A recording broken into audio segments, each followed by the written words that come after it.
So, right away you see that collar time. That's exactly what I'm looking for.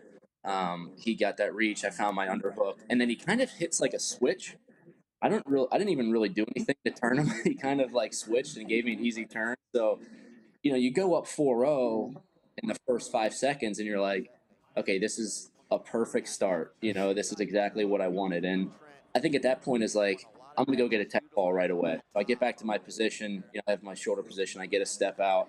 And now you're up 5-0 in the first 25 seconds, and you can kind of just control things a little bit. And looking back on it, I wish I probably would have went out and tried to score again right away and build my lead. But I just felt really, comfortable in the fact that I knew that the pressure was on him to start attacking. And where I went to in this match was control the center, make him take a bad shot, and look for a reattack and start to build my lead instead of, me having to overextend myself, go get a score, and then put myself in a bad position.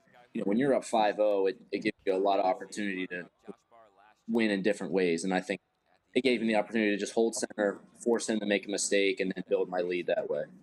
Yeah. Do you feel like these are kind of thoughts that come into your head? It's just like one big thought that you don't even really have to think about. You just know it. I got to get to the center. I got to hold position. Yeah, it's almost slow down. It's kind of hard. Like, it's actually a little bit harder when match starts out like this because like you don't anticipate it to happen like that. Mm-hmm. It's like, okay, I'm gonna have to wear this guy down for the first couple of minutes to go get my first score, and then all of a sudden you score right away. So it's like, all right, I wasn't prepared for this. I need to kind of refocus. And I think that's, looking back on it, I wish I would have just stayed in that offensive mindset to go get another score. But it's hard. Like, you go up 5-0 in the first 25 seconds, and it just changes your I guess mindset of the match strategy wise, and that's part of competing at elite level is not letting that change the way that you wrestle, and just staying offensive mindset. So that was probably the big thing in the match is be ready to score right away and be ready to build your entire first period. What we got? 5-0 right now.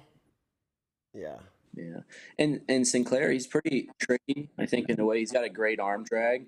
So you got to be kind of constantly moving hands and getting a good position. And I really felt comfortable in over under here.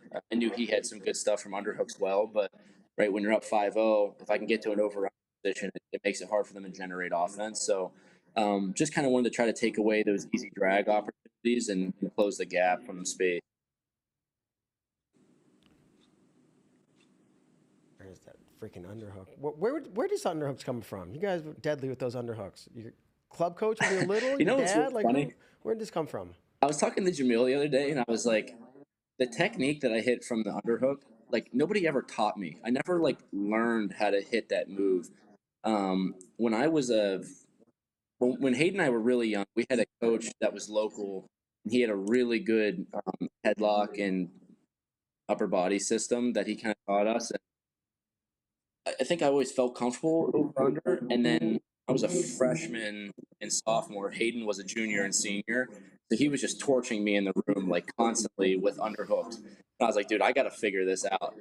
So I think just by a product of kind of getting my ass beaten by him so much and over under, I got comfortable with underhooks and kind of just figured out how to make it my own. And then once I started to score a little bit with it, it's like, okay, I can make this my style. If I can get to my underhook, I can score. And then when I got to college, everybody started to stop it. So I was like, okay, I need to continue to evolve. It's not just going to be a pounce underhook to a double every time. I need to be able to increase my offensive ability from this position. And I think each year I just kind of have grown a little bit with it and added wrinkles to it. That's helped me be able to score in different ways. Love it. Yeah, getting your ass kicked in the room long enough will help you. It'll help you learn about something. That's pretty much probably the best way you can learn is just get beat up. Yeah, and when you have an older brother, there's plenty of that to go around. You guys still? Yeah, because there's no mercy. Well, he's retired, right? Do you wrestle anymore? Every once in a while, like when he gets to come home for holidays, we'll roll around a little bit. He's a little smaller now, but yeah, we'll always wrestle if we have the opportunity. You ever try to like give some of those whoopings back now that you're a little bit bigger? He's a little retired. I'm sure he can still throw down, but you're like, hey man, it's payback. Not so much now, but like maybe like my College. junior and senior year when he was there, and I'd get the opportunity to wrestle him. There was like a part of me that was like, okay, I got a lot of weight on him, but also this kind of feels weirdly good. Yeah. We all like to give those beatings back to our brothers. Yeah. Yeah. So right now, I mean, a minute and a half in, I'm up by 5. I know that he's going to have to start taking some more risks. So you'll see, there's a good push out. And that was anticipating that shot, get the angle, find my hook, and then get to my score.